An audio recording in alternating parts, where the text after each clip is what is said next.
why you wouldn't survive ancient Greece. We're back for another chat history video. Shout out to chat history. They saw some of the reaction. I don't know if you watched the whole video, but thanks for stopping by at least.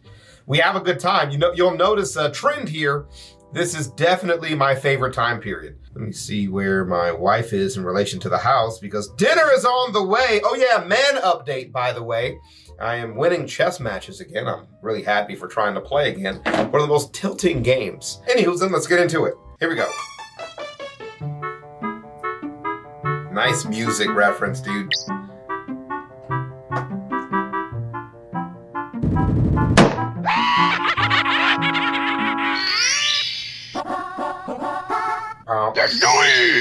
Yeah, that witch is becoming a real problem. This time, you've been sent into ancient Greece, specifically the classical era. A time of great war and conflict, but also a remarkable leap forward in human civilization. So, can you survive one of humanity's greatest expansions? Or will ancient Greece thermop the floor with you? Let's find out. Thermop. Here we go. Greece's classical period began in 510 BC when Athens fell and broke its Hippias, and ended in 323 BC when Alexander was no longer great. As an act of kindness, you've been sent to the funny year. But there's nothing funny about needing to survive. The first thing you need to do is dust yourself off and get your bearings. Maybe a sign or something will help. Well, that's no use. You quickly recall your vast knowledge acquired from countless hours on GeoGuessr and look around for some notable landmarks. After all, some of these buildings still exist in the modern day. Well, there's a familiar sight right over there on the horizon. The Acropolis of Athens. That's in Athens. I must be in Athens. Well, now you know where you are, which means you can start figuring out your next steps for survival. But first, you need someone to talk to because you're gonna need help. There's never any shame in asking for that as a death. Help. That guy over there seems friendly enough. Although shorter, the dude is absolutely ripped from his labor-intensive chores and looks like he could kill you in one punch, but you approach him anyway. And he just kills you. Told you. Okay. Now let's assume he's a bit more approachable this time. You begin to ask him a question, but like a monolingual American, you always forget that there are other languages out there besides the freedom one. But you try your best. Here goes. Hey man, can you help me out here? The man turns his chiseled jaw your way and begins to speak, quickly bombarding you with a bunch of indiscernible mouth sounds that completely fry your brain. But luckily, the words have been displayed in a big old bubble next to his head. Thanks. Look at all them silly letters. Wait a minute, you say, scratching your chin. I've seen these letters before. Just then, you get a flashback to your college girlfriend's sorority dorm where you found the Euclidean letters, just as you were finding Herclidean. You dirty man. You dirty man. Tell us something about yourself, why don't you, huh? Unfortunately, you come to the realization that knowing just a few letters doesn't mean jack shit in terms of understanding a whole language. Now, some of you modern Greeks out there might lift your hairy arms and say, "Ha, I can speak Greek, I'd survive." Well, you're wrong. Ancient Greek is completely different from modern Greek with completely different tones, vocal inflections, and pronunciations across several regional dialects. Ancient Greeks wouldn't understand a word of modern Greek, so you'd have no real advantage. Needless to say, you're not going to be communicating anytime soon, at least not orally. I mean, to be fair though, communication's kind of a cop-out, isn't it? Like, we know if we go back in time we can't speak the, or do we know that? Ooh, I am assuming you guys would know that, I guess. You begin attempting some charades as a way to express your needs. Too bad all of your wacky waving is perceived as a threat. Okay. And that's twice. Since you just insulted a random citizen and are an obvious outsider, you're arrested and sold into slavery. Looks like you've been slammed to the bottom of the societal barrel. Now we're talking. But what did you expect? Speaking of society... Society! Like any society in history, ancient Greece operated under a hierarchy. Since you just got dunked into classical Athens, let's focus on that. Here, there were four main groups. The upper class were the elite, the cream of the crop, and we all know that the cream rises to the top. To be a part of the upper class was a birthright. You must have been born in Athens to a moderately or highly wealthy family and be well educated. And a guy. The members of this class were the only ones that held any political power and the only ones classified as citizens. That being the case, the upper class controlled all social and economic policies as well as law. As a democracy, 500 citizens were chosen at random each year to run the government, given complete control over the proposal of new policies and laws. Kind of like an oligarchy. These policies were either accepted or rejected by popular vote. Next was the middle class. Usually referred to as the medics, they were all the dudes who weren't born in Athens but still lived there. Foreign skilled laborers such as craftsmen, merchants, and artists. These guys built ships, constructed buildings, and kept the city maintained. Sure, they didn't have a lot of rights like Why are these people dying? Are these work-related injuries? Ability to own land or vote in governmental affairs, but they were the core of the Greek economy, a thing that barely exists today. Oh yeah, women were also part of the middle class. Not many rights outside of being in charge of the house and raising the kids. Ancient Greek society wasn't too fair to women. The lower class, or the freedmen, were exactly who you think they were. Come on, it's right there in the name. They were freed men. Former slaves who bought their own freedom through intensive labor and saving. They pulled themselves up by their sandal straps and worked hard their whole life, only to have little to no rights or place in society. Yeah. But hey, at least they aren't smelly slaves anymore. Slaves were lower than dirt in the societal hierarchy and weren't even considered a class. They were usually captured prisoners of war or purchased from former traders. Slaves were either owned by families as house servants or by the government outright for general labor, which came in all kinds of flavors. Farmers, bankers, soldiers, employed friends with benefits, police, all kinds of stuff. Imagine being arrested by a slave. Sir, you have the right to remain silent. Huh. Well, at least I have rights. Slaves made up about a third of the population and were an absolute gold mine for their owners. Profit margins are pretty healthy when you don't have to pay them much. Or at all. Speaking of gold mines, that's where you're headed. Time to get branded and get a move on. Damn. Remember these societies, the thing that was the difference, is such a fun video too that just came out on TikTok. I'm going to explain it just like how he did, because it was very concise. He said there was no real technological advantage at the very start of the society. You kind of enter in to this Roman age of ingenuity, and that's where you kind of start thinking about philosophers and all that. But before then, where did the advantage come from if we all kind of do the same things? We talk on the Mongols on the other side, right? Horseback riding, military superiority, ruthlessness, actually different for the time. But in Rome, it really wasn't like that.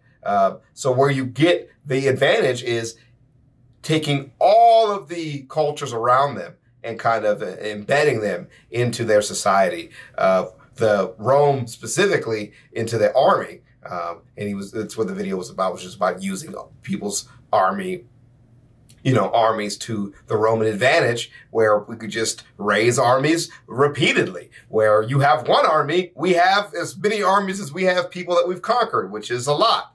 But it also encouraged this infusion of other skilled labor into your cities. So very important distinction, and very true to every society that has succeeded in the modern day.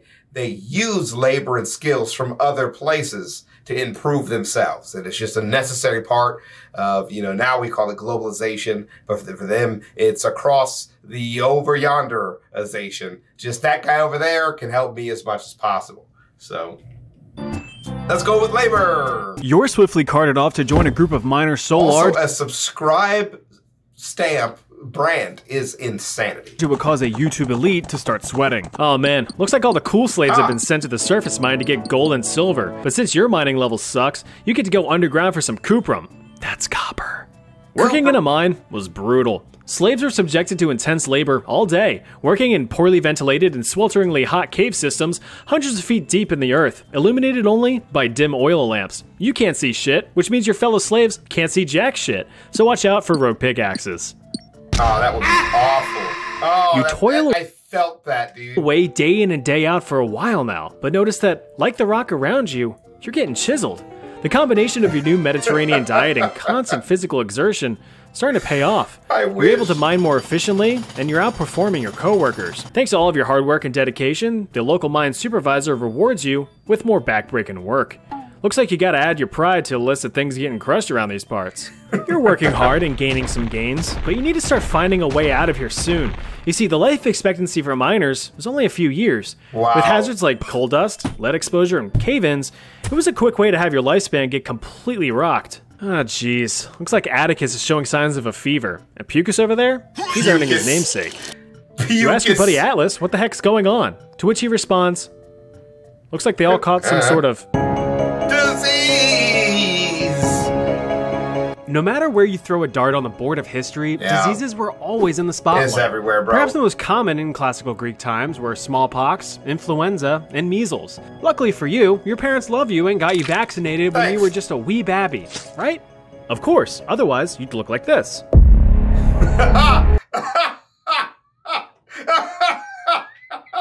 Greeks weren't so lucky. It was pretty common for outbreaks to be spontaneous and run rampant, killing off people by the thousands. And what kind of disease discussion would it be without the mention of the plague? You die. Yeah, the plague showed up in ancient Athens right around 430 BC, 10 years before you arrived. During that time, it eradicated between 75 to 100,000 people, or about a quarter of the city's population. The plague comes in 3 flavors: bubonic, pneumonic, and septicemic, and strawberry. They're all basically the same thing, but affect you in different ways. Bubonic was the most common, as it's kind of stage 1 of the plague. Usually transferred from a flea giving you a little nibble, the plague is a bacterial infection that just penetrates your cells and fills them with toxins. Why did you animate that? Whoa, what are you on, bro? Killing them. This will also cause you to have a fever, the chills, and make you generally feel like shit. Your body will also start getting polluted with bumpy boils. If left untreated, the infection can spread to your blood, where it upgrades to septicemic plague. This is when parts of your body get the rot and start to turn black, causing severe pain as well as more frequent, unprovoked traffic stops. If the infection gets into your lungs, that's when it's classified as pneumonic plague. You begin coughing like crazy, and your respiratory system starts to fail. And that's no good. Luckily, doctors at the time relied less on the big guys in the sky for help and decided to take matters into their own hands, establishing and developing the concept of medical treatment. It was widely believed that the key to a healthy life was to consume healthy foods like fruits, veggies, nuts, meats, and dairy, not to mention plenty of exercise. Crazy thought, right? But if you did get the ick, there were a few solutions. The most common was bloodletting. Look, you're just a big walking blood sack. And since you're sick, that means you've got time to get rid of that. Hilarious. Right. Thanks, Doc. I feel so... Just bleed it out. Other treatments were often natural remedies like herbs, soups, teas, and honey to heal your little stummy. But anyway, you're safe because you're vaccinated, which means that you're the sole survivor of a recent outbreak, and you really like trains. Guess you're a free man now. Being very free and very man means that you now have access to education. Sorry, ladies, you're gonna have to wait a while before you learn good. Time to hit the books. Okay, education. Now that your yearning for the minds is now a yearning for learning, it's time to trade your physical gains for mental ones. Ancient Greece had a wealth of educational resources, including public and private schools, personal tutors, intellectual lectures, and a recent invention: books. Books started showing up around the 5th century. It was a great way to record down your stories and lectures without having to memorize them. But some pretentious Greek geeks like the famed philosopher Socrates believed that books would be the downfall of society, as people would just write things down rather than commit knowledge to memory. But imagine this. If you wanted to learn a story or a bit of information, you had to catch Rheticus on a Tuesday afternoon next to a fountain in the park, but you showed up a little bit late and missed half the story. Yeah, can you rewind like 10 minutes, please? Found a really good Euro spot. You want some? More for me. You attend several lectures and slowly learn to read and write the local dialect, Attic Greek. Not to be confused with Basement Greek. Although they were rare, you managed to find a small public library to see if there's anything interesting, when something catches your eye. Greek yogurt. Oh, no way.